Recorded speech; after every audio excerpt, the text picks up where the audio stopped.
Olá, alunos e alunas, sejam bem-vindos a mais uma aula do canal Aula na Tela. Sou a professora Leoinay Lima, estou aqui com o componente de língua portuguesa e hoje nós vamos dar continuidade ao nosso gênero textual, artigo de opinião. Vamos aqui relembrar um pouco sobre o que é o artigo de opinião, qual a finalidade desse gênero, como foi bem falado na aula anterior. O artigo de opinião ele é um texto opinativo, onde ele traz a opinião, o posicionamento de um autor a respeito de uma temática. Essa temática ela é algo que deve ser discutido para que haja uma solução de uma possível problemática que venha a acontecer na sociedade, onde o autor ele se posiciona, onde ele utiliza meios e recursos dentro do seu artigo a fim de persuadir o seu interlocutor. Por isso, a finalidade desse gênero é apresentar o ponto de vista, uma tese, defender uma opinião e também fazer com que o seu interlocutor ele seja convencido, persuadido sobre o que está sendo falado. Hoje nós vamos poder identificar as partes desse tipo de gênero textual, ver como é a composição e produção de um artigo. Então, vamos iniciar.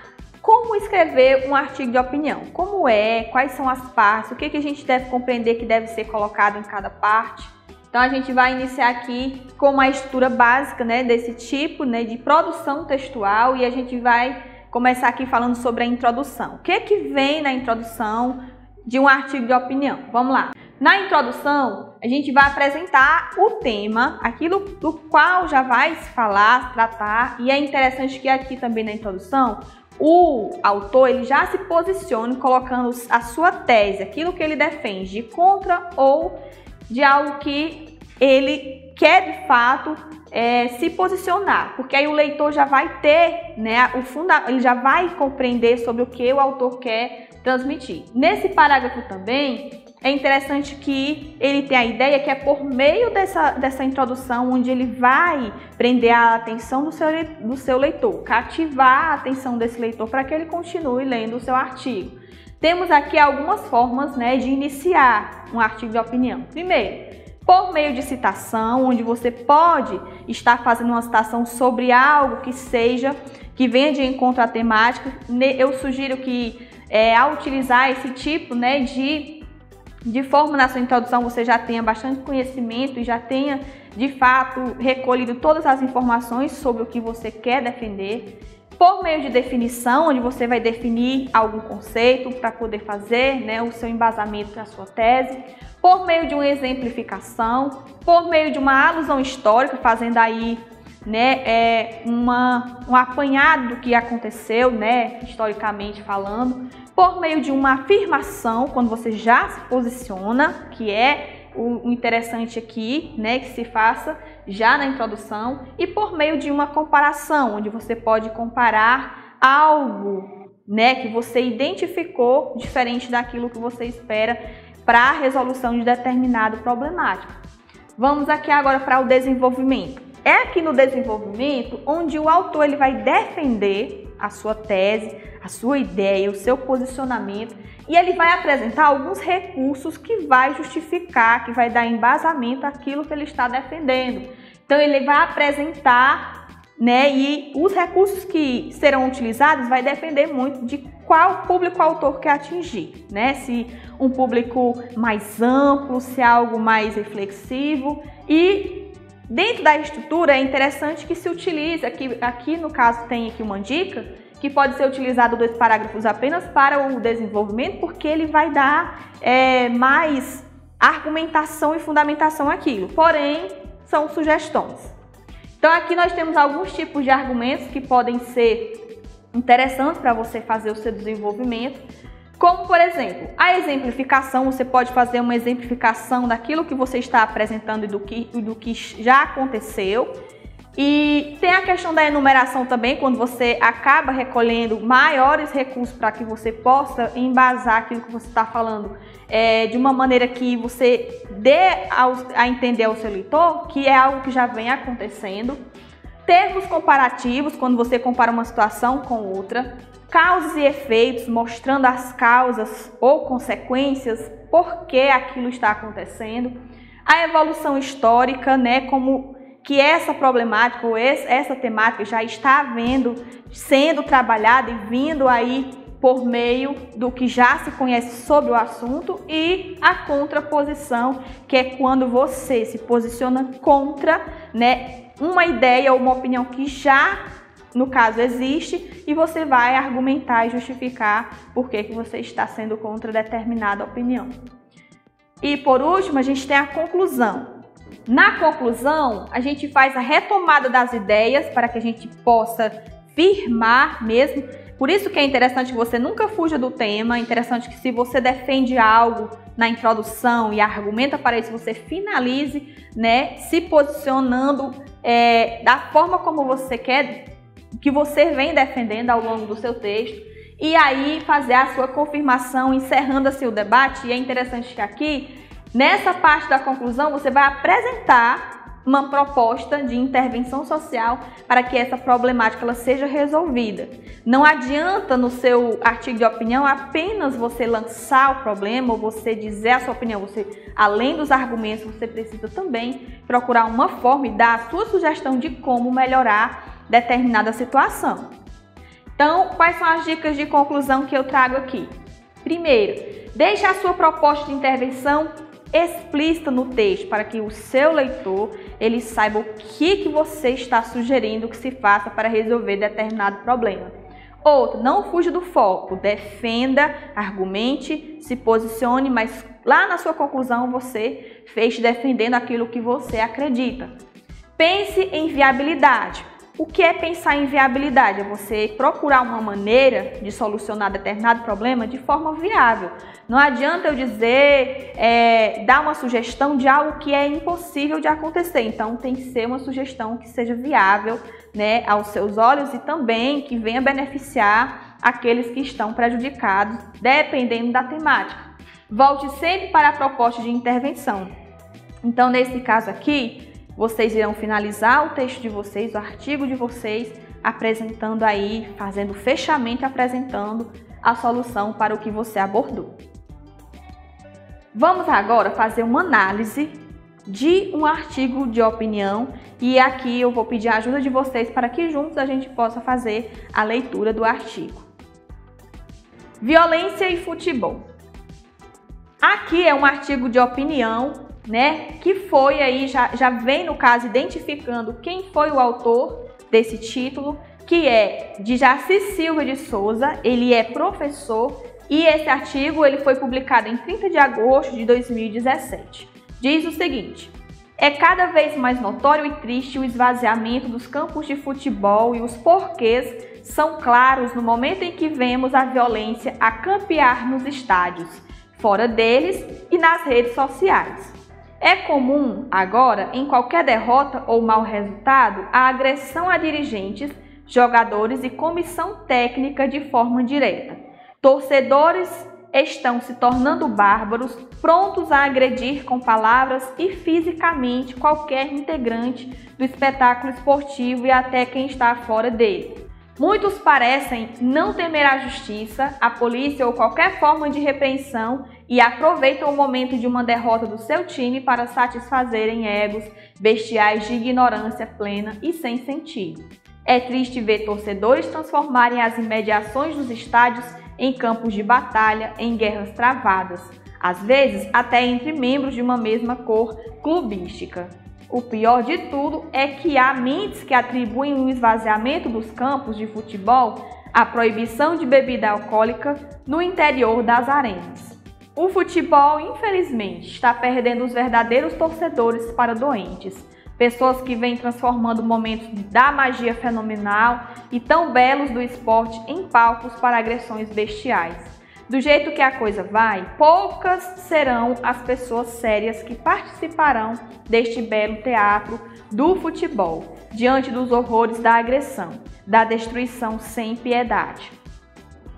Como um jogador virá para um estado onde atletas podem ser agredidos de forma vil e traiçoeira a qualquer momento?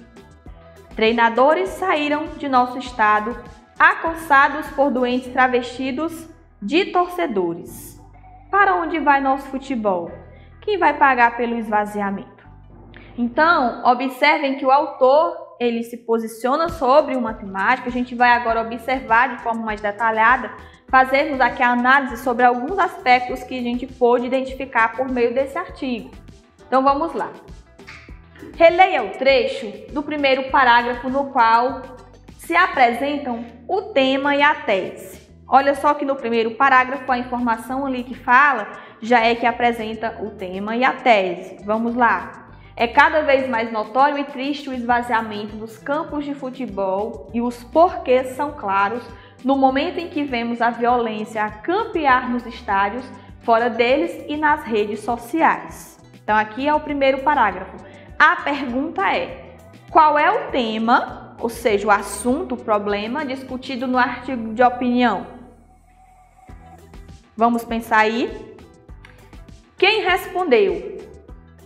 Quem respondeu que a temática é a violência dos torcedores dentro e fora dos estádios, acertou. Então, observa que aqui a temática, o que está sendo abordada é a violência dos torcedores aí dentro e fora dos estádios. Vamos aqui observar qual é a tese defendida pelo autor, ou seja, o que é que ele defende, qual é o posicionamento dele a respeito disso, dessa temática. A tese é a de que a violência de torcedores tem esvaziado os estádios em jogos. Então aí é o posicionamento dele, é o que ele está defendendo. Agora vamos aqui. Qual foi, no caso, o suporte no qual esse artigo de opinião ele foi publicado? É interessante, como eu falei, né, na aula 1, que nós tivéssemos esse cuidado para saber aonde foi publicado, se de fato é uma informação verídica. Como é que a gente sabe que ela é uma informação confiável? Na medida que a gente vai identificar aonde foi publicado.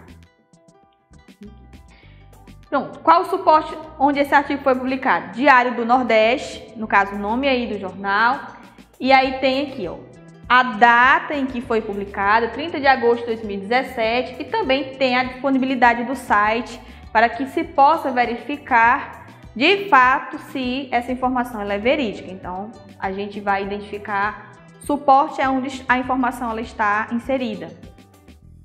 Releia este argumento usado pelo autor para tratar da violência no futebol. Muitos parecem não temer a justiça, a polícia ou qualquer forma de repressão e aproveitam o momento de uma derrota do seu time para satisfazerem egos bestiais de ignorância plena e sem sentido. É triste ver torcedores transformarem as imediações dos estádios em campos de batalha, em guerras travadas, às vezes até entre membros de uma mesma cor clubística. Vamos lá, segundo essa informação que tem no desenvolvimento, no caso aqui onde está o argumento defendido. O autor, segundo o autor, por que os torcedores agem dessa forma? Então a gente observa que aqui também vai ter um posicionamento do autor a respeito disso, do que foi tratado. Então vamos lá, segundo o autor, os torcedores utilizam a derrota de seu time como pretexto para satisfazer seus egos. Então observa que aqui foi o ponto de vista que o autor colocou sobre essa problemática. Ele está aí argumentando. Na conclusão do texto, o autor usa como recurso a realização de perguntas. Observa que ao invés de o autor sugerir algo para que essa problemática fosse resolvida, ele resolveu utilizar perguntas. Vamos aqui fazer uma análise do porquê, né, utilizar essas perguntas.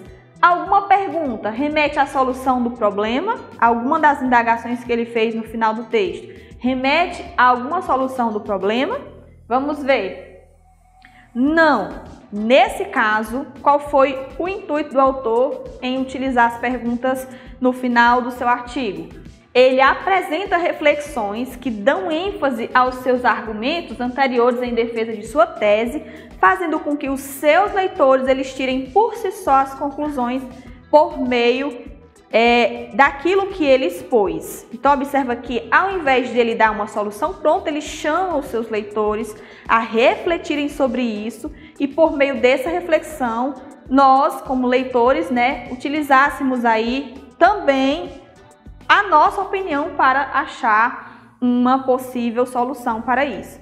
Então, ele trouxe a informação, ele se posicionou sobre isso, só que ao invés de ele trazer algo pronto, uma solução pronta, ele vai utilizar do recurso reflexivo para que os seus leitores, nós, no caso, façamos aí as nossas próprias análises a respeito disso. Então, nós também podemos utilizar essa técnica utilizada por esse autor aqui. E agora, eu trouxe para vocês uma proposta de produção textual, de um artigo de opinião. Então, eu espero que vocês, por meio de todas essas dicas, vocês façam aí um texto bem bacana. Com as orientações do seu professor, faça um texto opinativo, argumentativo, ou seja, coloquem a opinião de vocês, apresentem também os argumentos pelo qual vocês estão defendendo a opinião de vocês, utilizando como base a seguinte problemática. Vamos lá para a problemática. O uso de aparelho celular em sala de aula. Uma solução ou uma problemática? O que vocês acham? Qual é a opinião de vocês a respeito do uso do celular, dos aparelhos, na sala de aula? Então, discutam aí com o seu professor, com os seus colegas a respeito dessa problemática, coloquem as ideias de vocês, e façam uma boa produção. E trouxe aqui uma reflexão para a gente. O problema não é que as pessoas tenham opiniões. Isso é ótimo. O drama é que as pessoas tenham opiniões sem saber do que falam. José Saramago. Então, façamos essa reflexão. Tenhamos em mente que nós somos cidadãos, reflexivos e que nós também temos a nossa opinião sobre determinadas situações e tudo que está ao nosso redor. Façam uma boa produção e até mais!